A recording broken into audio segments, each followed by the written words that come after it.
तर विरामानंतर आपल्या सगळ्यांचं स्वागत। एक ब्रेकिंग बातमी समोर येते। भाजपाच्या गोटातून भाजपाची बैठक सुरू झालेली आहे। भाजपा कार्यालयात देवेंद्र फडणवीस, बावनकुळे, दरेकर यांच्यात बैठक सुरू आहे।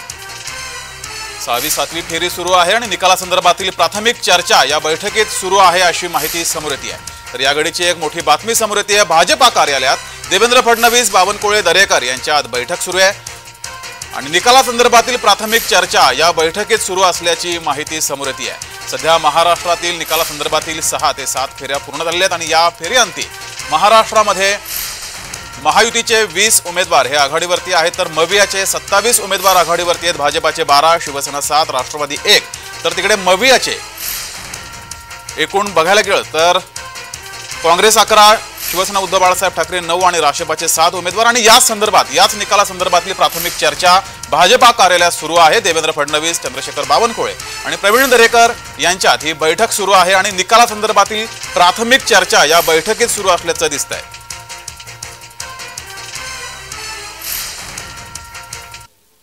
तर याच बातमी संदर्भात आपण चर्चा करूया। भाजपाचे प्रवक्ते आपल्यासोबत जोडलेले आहेत। अवधूत वाघ सरजी, सोबतच धर्मेंद्र जोरे जे आहेत, दिलीप सपाटे जे आहेत। धर्मेंद्र सरांकडे जाऊया। धर्मेंद्र सर, काय नेमका याचा अर्थ घ्यायचा? बैठक सुरू झालेली आहे, काय परिणाम होऊ शकतो? आता यांच्या हाती काय आहे, हे निकाल बदलू शकत नाहीत। हो, जास्तीत जास्त आता ते अनालिसिस करत असतील सीट वाईज की इथे काय झालं, इथे काय होतं। आणि दुसरं, जसं आम्ही इथे बसून अंदाज करतोय की आणखी 20 फेऱ्या बाकी आहेत, 25 फेऱ्या बाकी, 15 फेऱ्या बाकी आहेत, 10 फेरे बाकी आहेत, हा बूथ उघडलेला नाही, हा प्रभाव उघडलेला नाही, तर काही ठिकाणी त्यांचे ठोकताळे बांधणं चालू असेल आणि इथे थोडा अंदाज बदलू शकतो, इथे काही वेगळं येऊ शकतं, याच प्रकारची चर्चा असेल। याच्या व्यतिरिक्त दुसरी चर्चा काय? आणि दुसरं मला वाटते चिंतेचा विषयच आहे फडणवीस आणि बावनकुळेंसाठी। जर हे असेच जर आकडे राहिलेत तर सर्वात जास्त फडणवीसांसाठी हा चिंतेचा विषय आहे। म्हणजे विजय झाली असते तर मोदींचा विजय, आणि आता जर हा असा परफॉर्मन्स आहे तर भारतीय जनता पक्षातले लोक तयारच आहेत फडणवीसांच्या नावाने बिल फाडायला। तर ते आता कमीत कमी बिलं त्यांच्या नावाने कशी फाडली जातील याचा ते विचार करत असतील। अर्थात निकाल बदलू शकतो, कारण महायुतीचा आता एक उमेदवार जास्त दाखवला जातो, 21 जागी आघाडीवरती आहेत। मात्र तुमच्या मते ही आकडेवारी समोर येण्याची कारण काय वाटतात? कारण बघा, एक आता याच्यामध्ये कारणांच्या पेक्षा तर लोकांना याच्यामधनं काय दिसतंय ते बघा। याच्यामध्ये एक दिसतंय की भाजपाने निवडलेले, म्हणजे ही टेस्टिंग एक निवडणूक आहे। याच्यामध्ये भाजपला कळलंय की त्यांच्यासोबत कोण असायला पाहिजे होतं, कोण नसायला पाहिजे होतं। जर त्यांनी जो प्रयोग केला, MVAचं जे सरकार, बहुतेक लोकांची ही इच्छा होती की ती MVAचं सरकार 5 वर्ष यांनी चालू द्यायला पाहिजे होतं। त्यांचा यांनी जनतेने एक काय म्हणतात त्याला अनुभव घेतला असता, त्यानंतर लोकांनी ठरवलं असतं। आणि आज हे सरकार जर सुरू असतं तर आणखी जवळपास 4 वर्ष 4.5 वर्ष हे सरकार असतं MVAचं। त्या पिरियडमध्ये 4-4.5 वर्षात लोकांना बराच अंदाज आला असता। आणि यावेळी जेव्हा एकटंच लढलं असतं ना, मग जर BJPच्या सोबत कोणीच नसतं असं अज्युम करूया, जर BJPने 45-46 एखादा कोणी त्यांच्यासोबत आघाडीत आलं असतं, त्यांच्यासोबत महायुतीत जर आलं असतं, 2-3 सीट्स त्यांनी त्या पक्षाला दिल्या असत्या, तर जवळपास सगळं 48 सीट्स BJP लढली असती।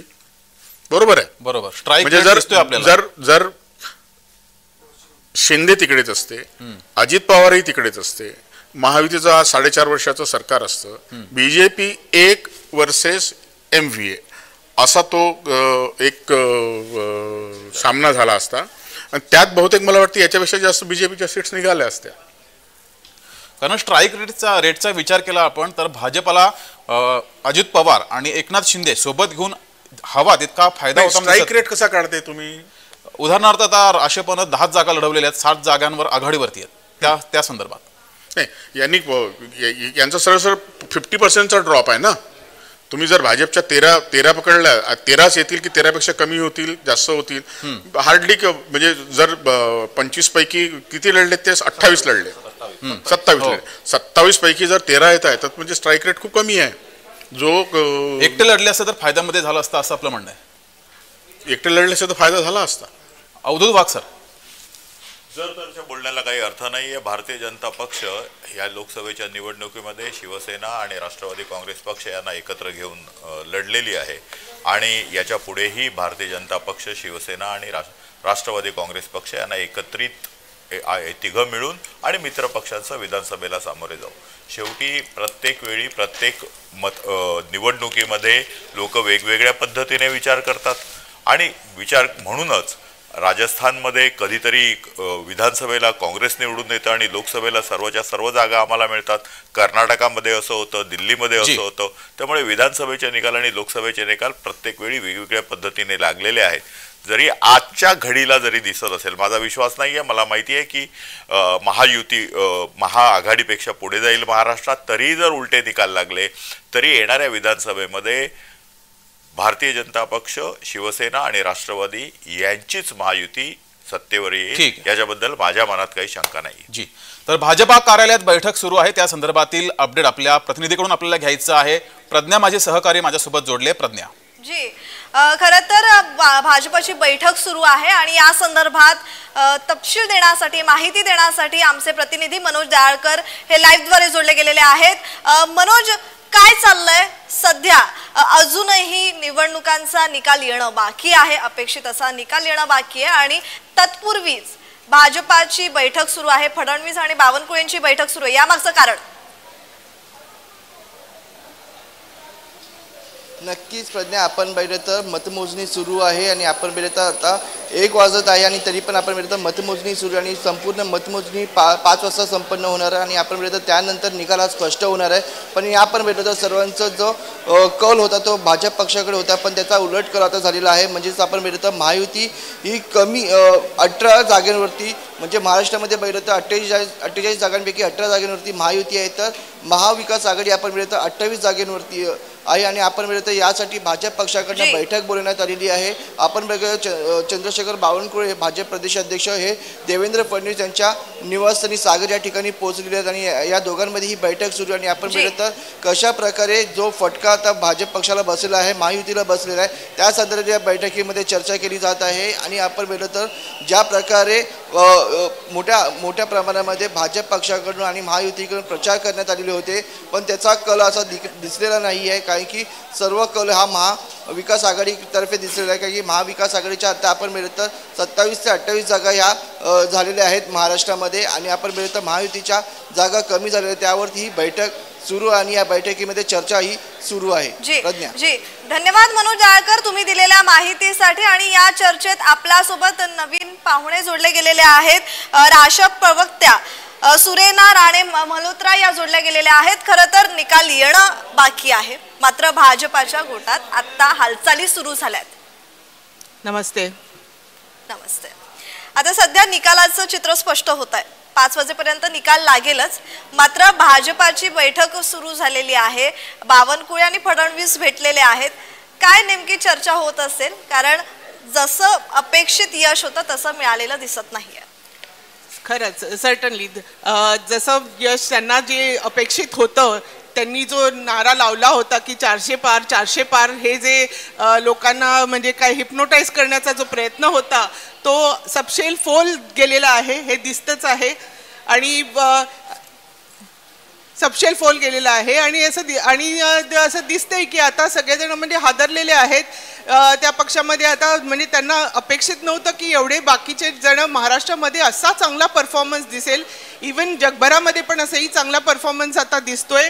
म्हणजे अपेक्षेपेक्षा भरपूर वोट अपोजिशनला मिळालेले आहेत आणि त्यामुळे त्यांची आता चर्चा चालू आहे की आता काय पुढे करायचं, कसं काय, कोणाबरोबर काय करायचं आणि कसं पुढे जायचं. मी इकडे एक मला इकडे बोलायचं आहे की राष्ट्रवादी काँग्रेस पार्टी, शरद पवार हे या पार्टीबरोबर, राष्ट्रवादी काँग्रेस पार्टीला जेव्हा शरद पवारांचं नाव जोडलं गेलं तेव्हापासूनच तो विजय नक्की झाला होता. तो विजय होता आणि आता ज्या जोमानी पवार साहेब महाराष्ट्रभर फिरले, ज्या जोमानी त्यांनी एवढ्या मोठ्या प्रचारसभा घेतल्या आणि त्यांनी जे मोटिवेट केलं, जे कार्यकर्त्यांना, पदाधिकाऱ्यांना, जे आमदार एकत्र आमच्याबरोबर होते, जे उभे राहिले, त्या सगळ्यांना जे मोटिवेट केलं आणि त्याचं चांगलं दिसूनच येते फळ. आता म्हणजे 10 पैकी आता 7 बहुमत साधारण आहे. That is 70%. So that's a fantastic strike rate आहे आमचा. जी मी ज्येष्ठ पत्रकार विवेक भावसार सर यांच्याकडे जाऊ इच्छिते. खरं तर 11 जागांवर 2019ला भाजपाने मोठ्या मताधिक्याने विजय मिळवला होता, वर्चस्व होतं त्यांचं. मात्र सध्याचं चित्र पाहता भाजपाचं तितकं वर्चस्व तिथे दिसत नाहीये, मताधिक्य तिथे दिसत नाहीये. काय कारण असू शकतात? याला दोन गोष्टी कारणीभूत ठरल्या की भाजपने राज्यामध्ये तोडफोड केली, एकनाथ शिंदे यांना सोबत घेतलं, दुसऱ्यांदा त्यांनी अजित पवार यांना राष्ट्रवादी काँग्रेस पक्ष फोडून अजित पवार यांना सोबत घेतलं. हे फोडाफोडीचं राजकारण इथल्या जनतेला कधीच पटत नाही. बघा, तुम्ही मागच्या वेळी भाजप सरकारने मध्य प्रदेश सरकार पाडलं, कर्नाटक सरकार पाडलं. हे सगळं पाडापाडीचं राजकारण लोकांना पटत नाही. महाराष्ट्रामध्ये तेच झालं आहे. तुम्ही एकीकडे लोकांवरती भ्रष्टाचाराचे आरोप करायचे आणि मग त्यांना सोबत सत्तेमध्ये घ्यायचं. खरं म्हणजे भाजपा जर 5 वर्ष विरोधी पक्षात राहिलं असतं आणि उद्धव ठाकरे सरकारवरती त्यांनी टीका केली असती, त्यांना एक्सपोज केलं असतं, तर या निवडणुकीमध्ये आणि येणाऱ्या विधानसभा निवडणुकीमध्ये भाजप चांगल्या मताने बहुमताने त्यांचं सरकार स्थापन करू शकलं असतं. आज काय झालं की महाराष्ट्रामध्ये ते 45+ दावा करत होते. मग तो दावा कमी झाला, नाही 41 तरी आम्ही जिंकू. मग तो आला, नाही 35 तरी आला हवे. मग म्हणता नाही 32 तरी आला हवे. आज त्यांचा शेवटची फिगर 23ची. आत्ताचं जे चित्र दिसतंय ते 23सुद्धा त्यांचं येण्याची शक्यता कमी आहे. हे फ्रस्ट्रेट झाले. आपलं काय चुकलं, कुठे चुकलं? खरं म्हणजे या जागा वाटपाच्या वेळी एकनाथ शिंदे एवढे ॲग्रेसिव्ह होते की त्यांनी 15 खासदार माझ्याबरोबर आहेत, तर 15 जागा मला पाहिजेत. खरं म्हणजे भाजपची 32 जागा लढण्याची इच्छा होती. भाजपला ठाणे हवं होतं, भाजपला दक्षिण मुंबई हवं होतं, नाशिक हवं होतं. एकनाथ शिंदे यांनी ह्या सगळ्या देवेंद्र फडणवीस यांच्या प्लॅनिंगवरती पाणी फिरलं. जर भाजप 32 जागा लढलं असतं तर कदाचित त्यांचा स्ट्राईक रेट चांगला राहिला असता. भावसार सर, जरा तुम्हाला थांबवते. जगदीश, तुमच्याकडे येते. खरं तर जगदीश सर, भाजपा प्रवक्ता तिकडे आहेत आणि इथे आता फोडाफोडीचं राजकारण झालं, त्यामुळे भाजपाला तितकंसं बहुमत मिळालेलं नाही असं बोलण्यात येत आहे. यावर भाजपा प्रवक्त्यांची प्रतिक्रिया तुम्ही घेऊ इच्छिता? जी वाघ सर, फोडाफोडीचं राजकारण भाजपला महाग पडतंय असं वाटतंय? मी मागच सांगितलं, फोडाफोडी भारतीय जनता पक्षाने केली नाहीये.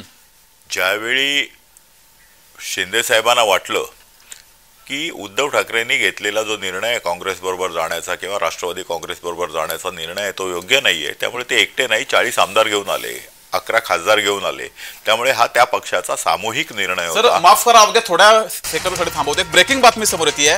सुरुवातीच्या पिछाडीनंतर पंतप्रधान नरेंद्र मोदी यांना आघाडी मिळालेली आहे. सुरुवातीच्या काही फेऱ्यांमध्ये पंतप्रधान नरेंद्र मोदी हे पिछाडीवर होते, मात्र आता वाराणसी मतदारसंघातून पंतप्रधान नरेंद्र मोदी हे आघाडीवरती आहेत. या घडीची एक मोठी बातमी समोर येते. पंतप्रधान मोदींना आघाडी मिळालेली आहे. वाराणसी मतदारसंघातून पंतप्रधान नरेंद्र मोदी हे आघाडीवरती आहेत. सुरुवातीच्या काही फेऱ्यांमध्ये पंतप्रधान नरेंद्र मोदी हे पिछाडीवरती होते, त्यानंतर संजय राऊत यांनी मोठी टीका सुद्धा केली होती. मात्र आता आपण दृश्य पाहतोय, ब्रेकिंग बातमी पाहतोय. सुरुवातीच्या पिछाडीनंतर आता पंतप्रधान नरेंद्र मोदी हे आघाडीवरती आहेत. वाघसा, तुमचा मुद्दा आता पूर्ण करा. तर शेवटी काय भारतीय जनता पक्षाचा याच्याशी काही संबंध नाही. मी मगाशी पण सांगितलं होतं, जर अजित दादांना वाटत असेल की वयाच्या 38व्या वर्षी आपले काका खासदार झाले, आपलं महाराष्ट्राचे मुख्यमंत्री झाले आणि वयाच्या 83व्या वर्षी सुद्धा त्यांना अजूनही राजकारण करायचंय, कधीतरी कोणी थांबलं पाहिजे असं त्यांच्या मनात आलं. आणि शेवटी अजितदादा सुद्धा त्या पक्षाचे एक मोठे नेते होते, खासदार राहिले होते, अनेक वर्ष आमदार राहिले, मंत्री राहिले, उपमुख्यमंत्री राहिले. त्यांनी त्यांच्या सहकाऱ्यांबरोबर निर्णय घेतला आणि ते बाहेर पडले.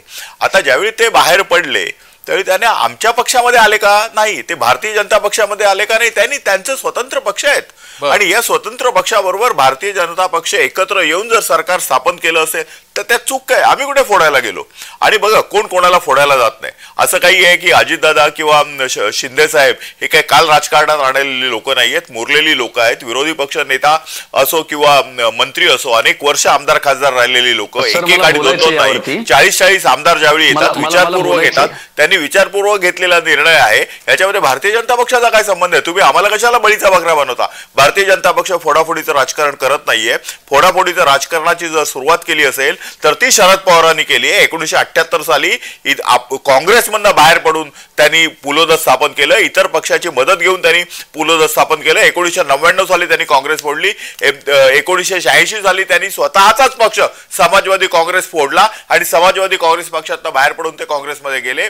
त्यांनी सातत्याने फोडाफोडीचं राजकारण केलेलं आहे. त्यामुळे फोडाफोडीचं राजकारण, पक्ष फोडण्याचा किंबहुना स्वतः स्वतःचा पक्ष फोडण्याचा सगळ्यात मोठा विक्रम जर कोणी केला असेल तो शरद पवारांनी केला. 1986 झाली. समाजवादी काँग्रेस जो त्यांचा स्वतःचाच पक्ष होता त्यांनी फोडला. शरदचंद्र बॅनर्जींकडे त्यांनी पक्षाचं अध्यक्षपद होतं. समाजवादी काँग्रेस हा तसाच पक्ष राहिला त्यावेळी, लक्षात घ्या. आणि शरद पवार काँग्रेसमध्ये विलीन झाले. त्याच्यानंतर 99 झाली तेच झालं. हे सातत्याने होते आणि 2 वर्षापूर्वी पण तेच झालं. शरद पवार पक्षातून बाहेर गेले, पक्ष अजितदादांकडेच राहिला. त्यामुळे स्वतःचा पक्ष फोडण्याचं जागतिक कीर्तीचं काम जर कोणी केलं असेल तर शरद पवारांनी केलेलं. मला भारतीय जनता पक्षाच्या प्रवक्त्यांच्या मुद्द्यावरती आक्षेप आहे. ते ज्या पद्धतीने मांडणी करतायत की जणू भाजप म्हणजे या देशातला अत्यंत असा सभ्य आणि साळसूद पक्ष असल्याचा जो आव आणला जातोय. आणि आम्ही कुठं काय केलं? आणि मध्य प्रदेशचं तुम्ही पंतप्रधानांचं भाषण काढून पहा. नॅचरली करप्टेड पार्टी म्हणणाऱ्या अजित पवारांना नाव घेऊन जे बोलतात त्यांना हप्त्याभरात तुम्ही सोबत घेता. अहो थोडं तरी आपण नैतिकतेमध्ये ढुंकून बघावं की कशा पद्धतीने आपण राजकारण करतोय. आणि आमच्या पक्षात आलं नाही, पण तुमच्या महायुतीत आहेत ना, ते तुमच्या सोबत ते लढतायत, तुमच्यासोबत सरकारमध्ये बसलेले आहेत. मग ज्यांच्यावरती तुम्ही आरोप केले, ज्यांच्यावरती तुमच्या सर्वोच्च नेतृत्वाने आरोप केले, ते तुमच्या मांडीला मांडी लावून बसले आणि पवित्र झाले. अजब तुमचं कारभार आहे. आणि दुसरीकडे तुम्ही म्हणता आम्ही कुठं बोलवलं? अहो या देशाच्या जरा थांबवते मी सुरेनाजी यांच्याकडे येते. खरं तर शरद पवारांनी फोडाफोडीच्या राजकारणाला सुरुवात केली हा सातत्याने आरोप होतोय, पटतोय का? नाही, मुळीच पटत नाही. ते त्यांची विचारधारा वेगळी होती. त्यामुळे त्यांनी ते जरी बाहेर गेले तरी त्यांनी दुसरा पक्ष स्थापन केला, राष्ट्रवादी काँग्रेस पार्टी. त्यांनी काँग्रेस पार्टीचं नाव नव्हतं घेतलं, राष्ट्रवादी काँग्रेस पार्टी शेवटी त्यांनी स्थापन केली. स्वतःचं वेगळं चिन्ह घेतलं आणि ते त्यांनी किती वर्ष केवढा पुढे आणलं. महाराष्ट्रामध्ये पक्ष केवढा पॉप्युलर होता.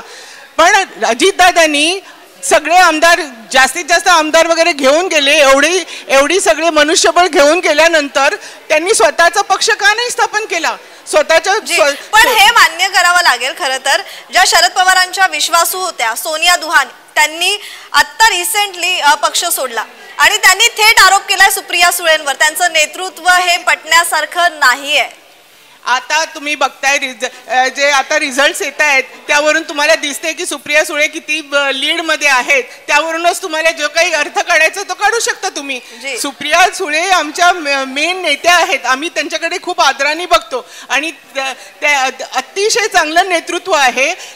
इवन म्हणजे सगळ्यांचे जे जरा थांबवते, आपल्याला आकडा येतोय. खरं तर भाजपा 12 वर आता आहे. खरं तर महायुती 19, मविया 28 तर इतर 1.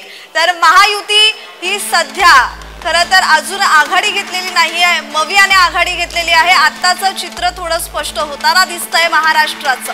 बोला. महाराष्ट्राचा कौल तुम्हाला दिसतोच आहे की महाराष्ट्राचा कौल कुठे आहे.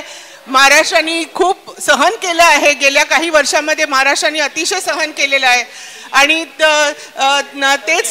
तेच लोकांच्या थ्रू दिसतंय. लोकांच्या थ्रू हे सगळं दिसतंय की मोदीजींनी इथे बरेच सभा घेतल्या, मोठे मोठे विकासाचे मुद्दे. मी तुमच्याकडे जाते यावर भाजपाचं उत्तर घ्या पटकन. वाघ सर, नैतिकतेचा मुद्दा काँग्रेसकडून उपस्थित केला गेलाय, उत्तर काय द्याल? काँग्रेसचा आणि नैतिकतेचा संबंध काय? हरियाणामध्ये अख्खं भजनलालचं मंत्रिमंडळ होतं. अख्खं भजनलालचं मंत्रिमंडळ काँग्रेसने आपल्या बरोबर घेतलं. सातत्याने शिवसेनेला हिंदुत्ववादी म्हणणारे, सातत्याने शिवसेना ही जातीयवादी म्हणणारे आणि टोकाची शिवसेनेच्या विरुद्ध भूमिका घेणारी काँग्रेस आज महाराष्ट्रामध्ये शिवसेनेबरोबर आहे. सातत्याने धर्मनिरपेक्षतेचा बुरख्याआड लपणारी ही काँग्रेस ही केरळमध्ये मुस्लिम लीग बरोबर आहे. त्यामुळे ज्या पक्षाच्या नावामध्ये मुस्लिम आहे तो पक्ष धर्मनिरपेक्ष कसा हे फक्त काँग्रेसलाच माहिती आहे. तर त्याच्यामुळे काँग्रेसला आज नक्कीच काहीतरी काँग्रेसच्या स्थितीमध्ये सुधारणा होते. परंतु अल्पसंख्याकांचं लांगुलचालन आणि सातत्याने सनातन धर्मावर केलेला आघात याच्यामुळे काही मतांच्या ध्रुवीकरणामुळे त्या काँग्रेसला फायदा होतो आहे. परंतु हा असा फायदा दीर्घकाळ टिकणारा नाही. हा देशाला थांबवते. आपल्याला आता ब्रेकिंग येते. धैर्यशील माने आघाडीवर आहे, त्याचबरोबर स्वाभिमानचे स्वाभिमानीचे राजू शेट्टी हे पिछाडीवर आहेत. आत्ताची सर्वात महत्वाची बातमी आपण पाहतोय. हातकणंगले मतदारसंघातून पिछाडीवर आहेत. तर महाराष्ट्राचं आता चित्र काहीच स्पष्ट होताना दिसतंय. धैर्यशील माने हे आघाडीवर आहेत, तर त्याचबरोबर स्वाभिमानीचे राजू शेट्टी पिछाडीवर आहेत. काय सांगाल सर, आता महाराष्ट्राचं काहीच चित्र स्पष्ट होताना दिसतंय. खरं तर आता हातकणंगलेचं आपण पाहिलं, हातकणंगलेमध्ये जे आहेत स्वाभिमानीचे राजू शेट्टी ते पिछाडीवर आहेत, तर या संदर्भात आपली प्रतिक्रिया. राजू शेट्टींचं राजकारण हे नेहमीच उसाच्या प्रश्नाभोवती फिरले, परंतु राजू शेट्टींवरती एक आरोप नेहमी झाला की राजू शेट्टी हे साखर कारखानदारांचे प्रतिनिधित्व करतात, शेतकऱ्यांचे नाही. या उलट त्यांचे जे सहकारी होते रविकांत तुपकर यांनी विदर्भामध्ये कापूस सोयाबीनचा प्रश्न उचलला होता. यामुळे राजू शेट्टींचं जे नेतृत्व आहे त्याला एक लिमिटेशन होतं. त्यांच्यावरती जे आरोप झाले यावेळी लोकांनी त्यांना नाकारले. धैर्यशील माने असतील किंवा सत्यजित आबा पाटील असतील. सत्यजित आबा पाटील हा शिवसेना उभाटा गटाचा उमेदवार आहे, अत्यंत सामान्य शेतकरी आहे, शेतमजूर आहे. लोकांनी त्यांना पसंत केलं होतं. आता राजू शेट्टी मागे जाण्याचं कारण तेच आहे की लोकांनी उभाटाला मतदान केलं होतं. मधल्या आता काही वेळापूर्वी आपल्याकडे धैर्यशील माने पुढे आघाडीवर होते. हातकणंगले मतदारसंघ हा अत्यंत क्रुशियल आहे आणि या ठिकाणी काही निकाल लावू शकतो. राजू शेट्टी निवडून येणार नाही ही मात्र अगदी 100% सांगतो. त्यांचं काय चुकलं असेल खरं तर राजू शेट्टींचं, कारण त्यांनी मध्यंतरी आपली भूमिका स्पष्ट केली होती आणि त्यातून ते बाहेर निघाले होते. नाही, राजू शेट्टींची राजकीय भूमिका नेहमीच बदललेली आहे. कधी ते भाजप सोबत असतात, कधी ते काँग्रेस आघाडी सोबत असतात. त्यांना बेस नाहीये. ज्यावेळी तुमचे पक्ष असतो त्या पक्षाची एक भूमिका, एक ठाम भूमिका असायला हवी की मी कोणासोबत जाणार आहे. तुम्हाला सत्ता मिळते म्हणून तुम्ही त्या पक्षाकडे जाणार असाल तर तुम्हाला मानणारा जो वर्ग असतो तो नेहमी तुमच्यासोबत राहत नाही. राजू शेट्टींना तेच झालं. कोल्हापूर, सांगली, सातारा किंवा ह्या हातकणंगले ह्या भागामध्ये त्यांनी नेहमी साखर कारखानदाराची बाजू घेतली आणि म्हणून त्यांच्या बाजूने असणारा शेतकरी गेल्या 5 वर्षांमध्ये हळूहळू त्यांच्यापासून दूर गेलाय. मला वाटतं ते पिछाडून जाण्याचं कारण तेच असेल. जे खरं तर आपण पाहतोय इथे फिरून फिरून तोच मुद्दा येतोय, ते म्हणजे फोडाफोडीचं राजकारण. आणि दुसरं म्हणजे दुसरं म्हणजे जे शिवसेना फुटली, राष्ट्रवादी फुटली आणि त्यांच्यामध्ये झालेलं विभाजन, त्या मतदारांमध्ये झालेलं विभाजन कुठेतरी या निवडणुकीला भावनिक राजकारण हे पाहावयास मिळालं होतं. आता थेट तुमच्याकडे येते मी. खरं तर तुम्ही म्हणता की शरद पवार यांनी आपला पक्ष पुन्हा उभारलेला आहे, पुन्हा ते चिन्ह घेऊन मतदारांपर्यंत पोहोचलेले आहेत. पण काहींकडून असा आरोपही झालाय की शरद पवार हे भावनिक राजकारण करताना दिसले, अजित पवार कुठेतरी एकटे पडताना दिसले. एकटे पडताना दिसले म्हणजे काय, तो त्यांचाच चॉईस होता, ते स्वतःहून गेले. काही शरद पवारांनी त्यांना कधी सांगितलं नाही की तुम्ही म्हणजे इकडून आमचा पक्ष सोडा किंवा तुम्ही इकडून निघा. पवार साहेबांनी तर त्यांना नेहमीच चांगले म्हणजे चांगल्या पदावरती ठेवलं होतं, त्यांना चांगले मोके दिले होते आणि इनफॅक्ट खूप सारे त्यांनी म्हणजे ही हॅज खूप चांगले त्यांना म्हणजे पोझिशन्स मिळालेल्या होत्या. सुप्रिया सुळे यांनी म्हणताना एकदा असंच मुद्दा काढला होता की संघाने, भाजपाने आमचं कुटुंब फोडलं. तर हे कितपत सत्य आहे? हे सत्य आहेच ना. आता जसे काँग्रेसचे प्रवक्ते जे म्हटलं होतं त्यांनी की भाजपाने पहिला आधी त्यांच्यावरती एवढा मोठा आरोप केला, त्यांना सांगितलं की ते कसे भ्रष्ट आहेत, भ्रष्टाचाराचा आरोप केला आणि लगेचच म्हणजे थोड्याच दिवसामध्ये लगेचच त्यांनी एक्सेप्ट केलं आणि नंतर आता म्हणजे प्रूव्ह झालं की व्हॉट एव्हर इट इज. तुमच्याकडे येते भाजपा प्रवक्त्यांकडून या संदर्भात प्रतिक्रिया पटकन घ्या, कारण भाजपा आत्ताच त्यांनी म्हटलेलं आहे, सुरेनाजी यांनी, की भाजपा आधी आरोप करतं आणि त्यानंतर त्याच व्यक्तीला आपल्या पक्षात घेतं. या संदर्भात प्रतिक्रिया घ्या. जी वाघ सर, थेट काँग्रेसच्या प्रवक्त्यांनी आरोप केलेला आहे की अजित पवारांचं नाव घेऊन त्यांनी आरोप केलेला आहे की अगोदर आरोप केला जातो आणि नंतर मग त्या व्यक्तीला आपल्या पक्षामध्ये घेतलं जातं. काय उत्तर द्या? आरोप तर नक्की केले, त्याच्याबद्दल वादच नाही. परंतु गेल्या 2, 4, 5 वर्षामध्ये ज्या वेगवेगळ्या एजन्सीजने त्याची काही इन्व्हेस्टिगेशन्स केलेली आहेत, त्या इन्व्हेस्टिगेशन्समधून जे बाहेर निघालेलं आहे किंवा जे बाहेर निघणार आहे ती एक कंटिन्युअस प्रोसेस आहे. परंतु राजकारण या प्रोसेसमुळे थांबत नाही आहे. जर अजितदादा जोपर्यंत शरद पवारांबरोबर होते तोपर्यंत ते चांगले होते आणि आता बाहेर आल्यानंतर ते वाईट झाले असं तर नाही ना. पुन्हा एकदा तुम्हाला थांबवतो, माफ करा. एक ब्रेकिंग बातमी समोर येते. राहुल गांधींची 2 लाखांची आघाडी आहे. ब्रेकिंग बातमी समोर येते काँग्रेसच्या गोटातून. राहुल गांधी यांची 2 लाखांची आघाडी दिसते. वायनाड आणि रायबरेलीतून राहुल गांधींची आघाडी कायम आहे. दोनही मतदारसंघातून त्यांची आघाडी कायम आहे. एका मतदारसंघातून तर 2 लाखांची आघाडी दिसते.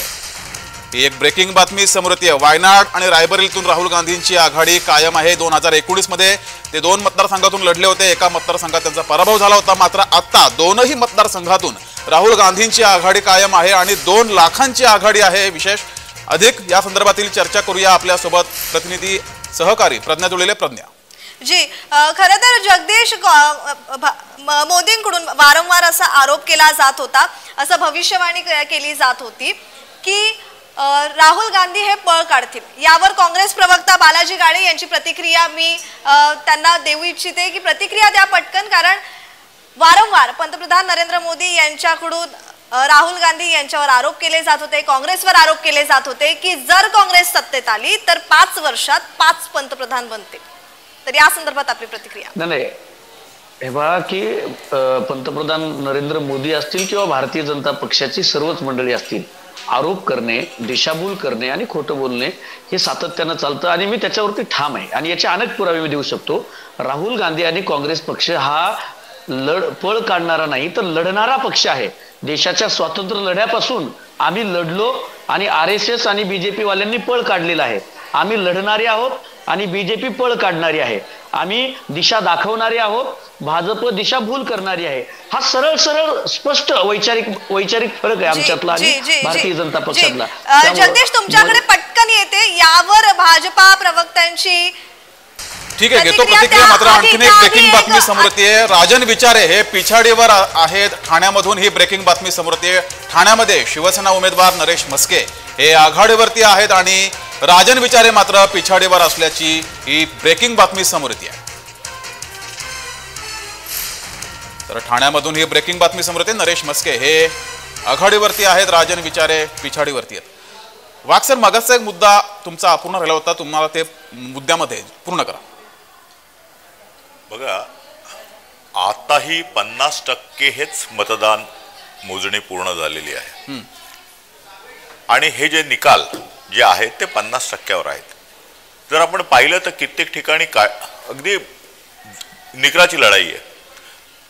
माझा स्वतःचा अनुभव असा आहे की अगदी शेवटच्या फेरीमध्ये सुद्धा मागे असलेला उमेदवार जिंकलेला आहे. त्यामुळे आपल्याला थोडंसं धीर धरावं लागेल. ठीक आहे. आणि नंतरच त्याचं विश्लेषण करावं लागेल. परंतु एक गोष्ट सत्य आहे की भारतीय जनता पक्ष आणि मित्र पक्षांना जे अपेक्षित यश होतं तेवढं मिळताना दिसत नाहीये. विरोधी पक्षाला अधिक जागा मिळतात आहेत, नाकबूल करून चालत नाहीये. यातून भारतीय जनता पक्ष आणि आमचे मित्र पक्ष काहीतरी शिकतील आणि पुढे करेक्टिव्ह ऍक्शन घेतील आणि आणखीन एक सुदृढ सत्तारूढ पक्ष आम्ही देशाला देऊ याबद्दल मला खात्री वाटते. जी, खरं तर आपण बराच वेळ दिलीप सपाटे सर यांच्याकडे गेलेलो नाहीये, त्यांच्याकडे जाऊया. दिलीप सर, तुम्हाला काय वाटतं, कारण आकडे आपण गेल्या 3-4 तासापासून पाहतोय राज्यातील महायुती मवियाचे 2-3 पेक्षा जास्त मागे पुढे होत नाहीयेत आणि जर हे असंच राहिलं तर हे महायुतीसाठी भयंकर असेल. कारण भाजपाचे 2019 मध्ये एकट्या पक्षाचे 23 उमेदवार निवडून आले होते. आपलं विश्लेषण. नाही, आताचा जो आकडा आहे ते महाविकास आघाडी 28-29 आणि 17-18च्या आसपास असं काहीतरी राहील. मला असं वाटतं की हा ट्रेंड निश्चित असाच राहणार आहे. किंबहुना सर्वेचे जे आकडे आले होते ते थोडे यापेक्षा भाजपला पोषक होते, परंतु प्रत्यक्षात तसा निकाल आलेला दिसत नाही. याचं कारण म्हणजे राज्यामधील जनतेमध्ये जी थोडी नाराजीची भावना होती, राज्यातलं जे काही 2-2.5 वर्षातलं जे राजकारण झालं त्यातली एक नाराजीची भावना होती. मला वाटतं की त्याचं प्रतिबिंब या निकालामध्ये उमटलेलं आहे. खरं पाहिलं तर महायुतीकडे मोठ्या प्रमाणात साधन सामुग्री होती, कार्यकर्त्यांचं बळ होतं, आर्थिक बळ होतं, यंत्रणा होती. परंतु अपुऱ्या यंत्रणेशी विरोधी पक्षाने जो सामना केला तो यंत्रणेचा विजय नसून जनतेने जी भावना व्यक्त केली, जनतेने ज्या भावना मतपेटीतून व्यक्त केल्या त्याचा हा प्रत्यय आहे. मला असं वाटतं की मगाशी तुम्ही भाजपच्या बैठकीचा विषय केला, प्रदेश कार्यालयात किंवा चालू असेल. आता वाघसाहेब इथं आहेत. भाजपची प्रथा राहिलेली आहे की जेव्हा निवडणूक निकाल असतात तेव्हा भाजप जल्लोष करतं आणि मला वाटतं की सगळे नेते हे जल्लोषासाठी भाजप कार्यालयात जमलेले आहेत. परंतु एकच संपवतो की देशामध्ये निसटत्या बहुमताने का असेना सरकार सत्तेवर येते आणि राज्यात अपयश मिळतं हे पाहता जल्लोष करायचा की आत्मचिंतन करायचं याच्यासाठी बैठक असावी असं मला वाटतं. ठीक आहे, मी पुन्हा तुमच्याकडे येतो. नाशिकमध्ये आपले प्रतिनिधी किरण गोटूर यांनी ज्या ठिकाणी निवडणुकीचा निकाल लागतो त्या कार्यालयाबाहेरून आढावा घेतलेला आहे, पाहूयात.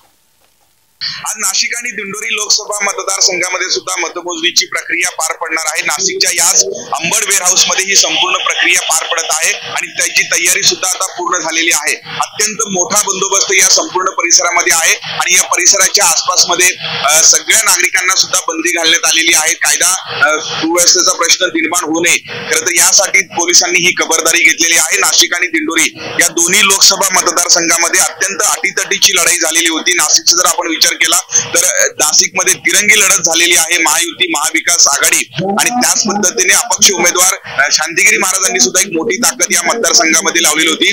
त्यामुळे तिरंगी लढत जी आहे ती झालेली आहे. महायुतीकडनं अगदी ज्या पंतप्रधानांपासून राज्यातले अनेक दिग्गज नेत्यांनी सभा घेऊन आपल्या ज्या उमेदवाराचा प्रचार केलेला होता आणि महाविकास आघाडीकडनं सुद्धा अगदी उद्धव ठाकरेंपासून वेगवेगळ्या नेत्यांनी येऊन नाशिकमध्ये प्रचार केलेला होता. आणि त्याच पद्धतीने दिंडोरी लोकसभा मतदारसंघाचे विद्यमान मंत्री भारतीताई विरुद्ध भास्कर बगरे या प्रमुख ज्या उमेदवारांमध्ये लढत झालेली आहे. दिंडोरी लोकसभा मतदारसंघाचा जर आपण विचार केला तर संपूर्ण जी निवडणूक आहे ती कांद्याची भोवती फिरलेली होती. याच दिंडोरी लोकसभा मतदारसंघामध्ये पंतप्रधान नरेंद्र मोदी यांची सुद्धा सभा झालेली होती. त्यामुळे वेगवेगळ्या ज्या अँगलने ही संपूर्ण जी आहे महाराष्ट्रावरती निकालाचे सर्व अपडेट घ्यायचे आहेत, सोबतच चर्चा सुद्धा सुरू ठेवायची आहे. वेळ झाली एका छोट्याशा ब्रेकची.